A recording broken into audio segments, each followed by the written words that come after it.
Hello lovely people, welcome to our weekly reading for the week of the 11th of December. Getting awfully close to Christmas now. I hope you are all well and I hope you've had a good week, and I hope you're excited to read what the cards have to tell us today. What do we need to know for this week? Let's have a look and see, shall we? Okay.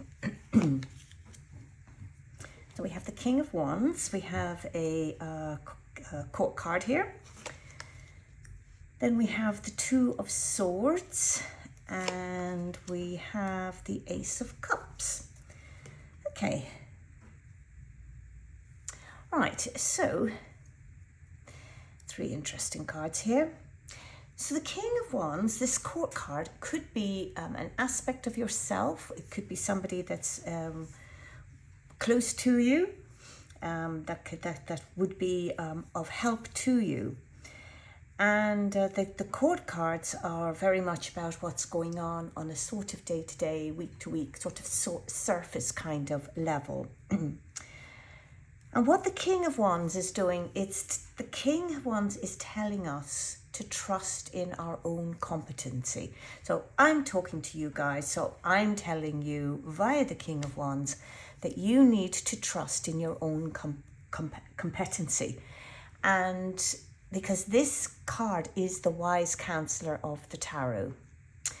This king has come up really hard. He survived many trials, and it's because of his experience that he speaks with gravity and wisdom. So the King of Wands represents that part of you that is wise and competent, and it's teaching you to trust in yourself. Now, the thing is, you haven't let everything fall apart yet, have you? So why are you panicking? Why are you assuming that suddenly now you're going to let the ball drop? The King of Wands is here to remind you that if you don't trust yourself, if you don't trust your own competency and your own skills, you're betraying the very part of yourself that has helped you to survive. And what this king is doing is he's telling you that this part of you deserves some respect. So, do you have maybe trouble questioning yourself? You know, is it sort of a case of that, no matter how well you do your job, you still don't trust yourself? Have you perhaps come up the hard way and maybe you feel that others have, because they have more advantages than you, that they're better than you? Is that something that's kind of lurking in the back of your mind? And have you proven yourself time and time again that you're competent and you still don't believe it? You feel like you're a hypocrite, because you don't trust yourself, you don't believe in yourself. And really what you're doing is you're self-sabotaging yourself. And this king is saying, come on, basically, cup onto yourself, really. And this king, he doesn't command people to respect him. Because other people, they just need to look at him. They just need to see his quality. And they can see this quality because he wears it like a badge. And this is, when I say he, I'm kind of talking about you here too. If you're not wearing your experience with pride and your accomplishments with pride, then it is time you started to do that. And because this is how people will show you respect. They show you respect because they believe that you have earned it. This king is not born of royalty, so he has really and truly earned the respect of his men. And this natural competency, this natural leadership, naturally causes other people to follow. So this king is a proven warrior. And you do have it in you. This is why this card is coming up, because you do have it in you to realize these qualities and to exercise these qualities that you have. So, this king has gained in maturity and wisdom. And again, he's gained it all through his experience. And today it's telling you, today he's telling you that it's time to acknowledge that, like this king, you are competent, and you do belong, and you do deserve a seat at the table. You've worked really, really hard to get here. So don't look at others and assume they're better because they have more money, or they have a better position, or they have a better schooling, maybe a bigger house, more of this, more of that. You don't actually know what their real life is like. You don't know what's going on behind their closed doors. You don't know what their private struggles are like. And believe me, everybody has issues. Everybody. There isn't a single person wandering around that doesn't have issues. So if you look here, we have the lizard in the imagery here, and lizards are survivors. They can literally take the heat, if you like. They're survivors in really hot countries. They're very tough, very leathery, and again, this is a reminder that don't let your emotions get too hot or too cold, because if you just keep everything nice and balanced, then this will allow you to assess yourself and also to assess others. So there's a lot of confidence with this king. There's a lot of confidence has come up now in this reading because of this king. And it's quite interesting because even if you look at the colour, this is a very fiery colour here with the reds and the oranges. And there's a lot of passion in this card, but there's also growth. Look at all the green shoots, and look at the green shoes, and look at the green cape. There's a lot of growth in this card as well. Compared, really, there's little bits of growth here, but this is, I would have to say, it's this card that's driving the growth in these cards. So here we have the Two of Swords.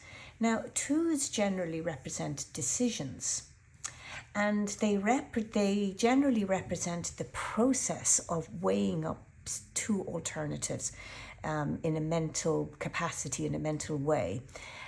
Where you would be comparing their strengths and their weaknesses, comparing opportunities and threats as well, to look for a successful outcome. So the Two of Swords represents a short time of reflecting on your personal beliefs about life. Now, the imagery in this card is quite defensive, really, and it's quite interesting in that there's the blindfold there as well. And so that you would look at this and think that there's protection needed, and that protection from some kind of threat, if you like. But you do need to remove the blindfold to see what is out there. And what this blindfold is doing here, it's kind of representing that everybody has blind spots, and that we do need to disconnect from unresolved fears and past hurts, and to perceive life how it really is, because sometimes previous negative encounters can leave people with very distorted perceptions of what life is like today.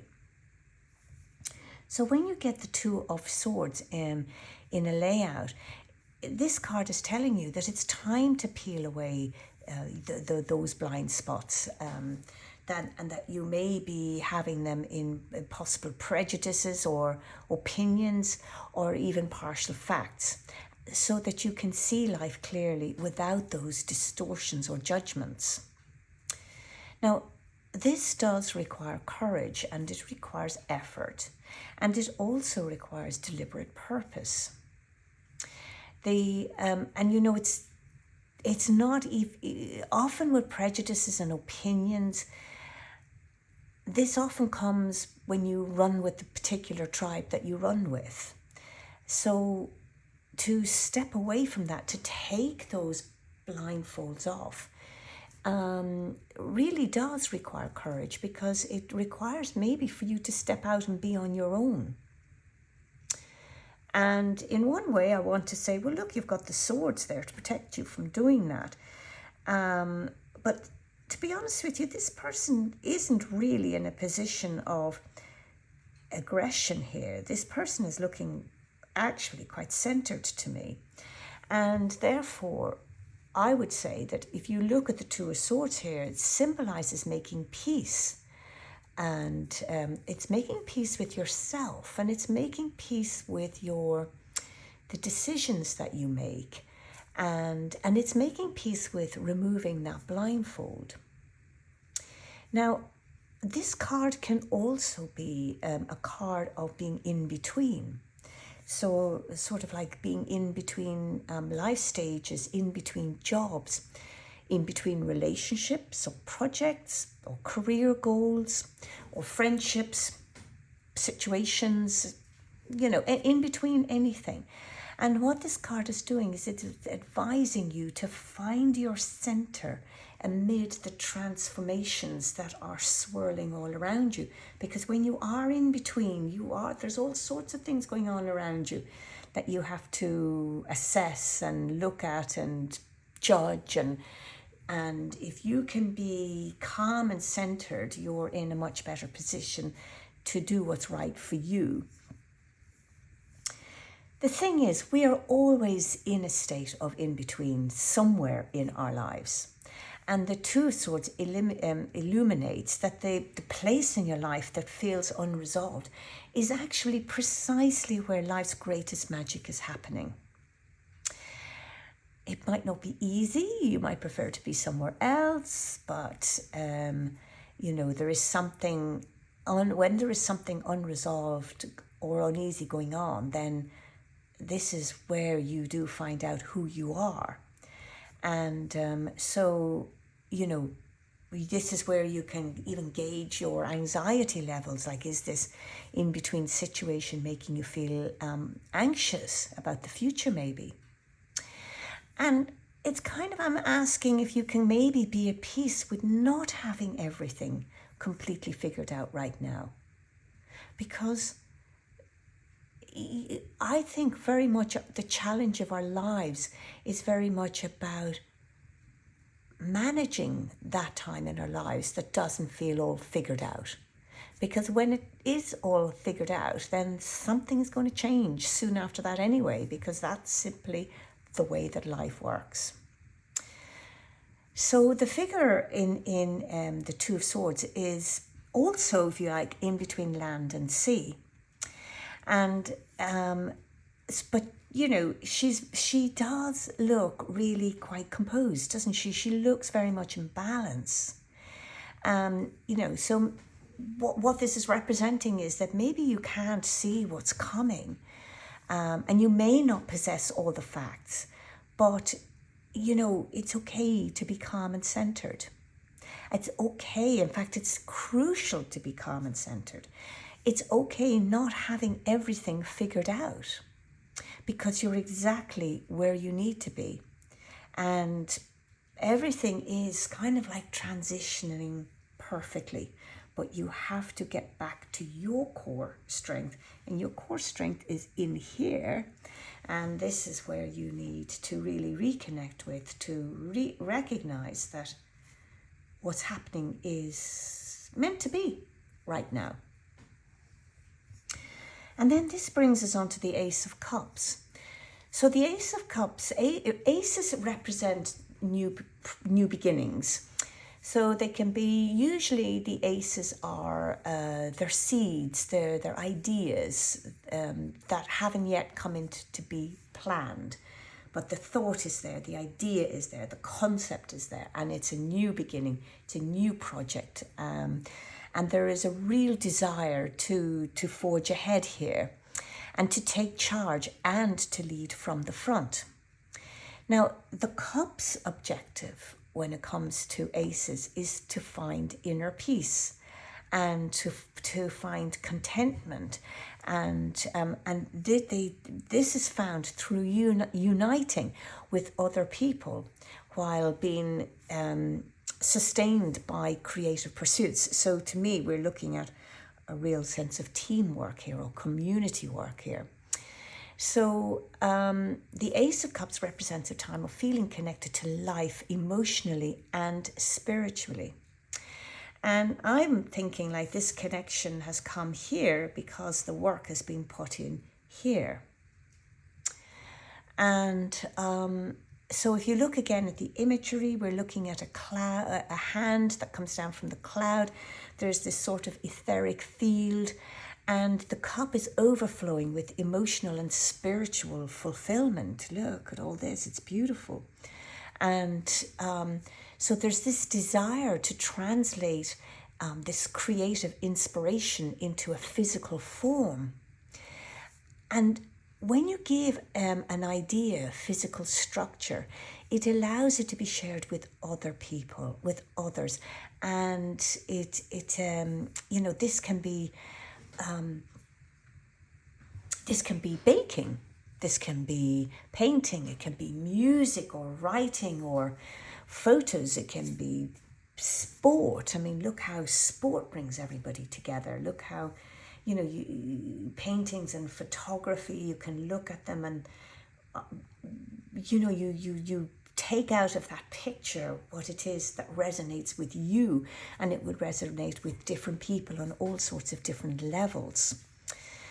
So it's very much about, it's about renewal, it's about love. The Ace of Cups is about love, it's about renewal, it's about rebirth. And it reminds you that love surrounds you from all directions. If you are looking for inner peace, then love is what you need to reconnect with. Because love is everywhere, but sometimes it can be tricky to perceive. All the poets, all the artists and the singers, they spend forever trying to capture it. And because they know that love permeates everything, and yet sometimes we just cannot see the forest from the trees. So again, if you look at the imagery, we have this dove coming in from above. It's a heavenly dove, it flies down, and it's bringing a message of peace and hope. And the W here on the cup, it could symbolize the cardinal direction of the west. Now, the west is the realm of the element of water, and it is also the direction of where the sun sets in. Now, this can remind you that every kind of sorrowful ending that we have is always followed by some kind of joyful new beginning. So you have sunset, sunrise, and this is what happens in our lives. We don't always necessarily notice it in the moment, but if we look back, hindsight is a wonderful thing. So all aces symbolize new beginnings, and the Ace of Cups is appearing, I would say, to encourage you to renew your love for yourself and for your experiences. So we're going back here now to this card. And this is what the King is telling you: wear your experiences like a badge of honor. Don't be ashamed of them. Be proud of where you've come from. Be proud of what you've gone through. So if you're unhappy with your current conditions, then open yourself to love. Remind yourself that you deserve it. And put yourself in your core and at your center here again. And once you do all of this, you can then return to this center, especially when life is throwing arrows at you. So it's telling you to try addressing your current problems by releasing them to love. Transcend your tightness and your resistance. And if you can do that, then you can watch how easily tension does resolve itself when you smile at your challenges and you love yourself no matter what. Because when you do this, you will actually prevail, and you will prevail through all of these difficulties that you're going through. And this will release all sorts of stuff in you that will help you rise above what's happening. And it also it'll bring you back to your true nature. It'll bring you back to your true self. So they're really, really important cards here, I think. This is telling you to get back to loving yourself. This is telling you that you need to be calm and centered, because you can't really come back to yourself and appreciate yourself until you're calm and centered. And this king is kicking it all off by saying, be proud of where you've come from and be proud of what you have achieved. So I hope this is enlightening for you. I really hope this is going to set you up for this week. And I'm going to leave it for this week now. So if it resonates with you, do leave me a comment below. You can subscribe to this channel to be notified for the next reading. And if you would like to know more, you can leave me a private message and have a private reading with me. I do love to hear from you. You can find my email address in the description of the video. So lovely people, lots of love, and until next week, when I will be back.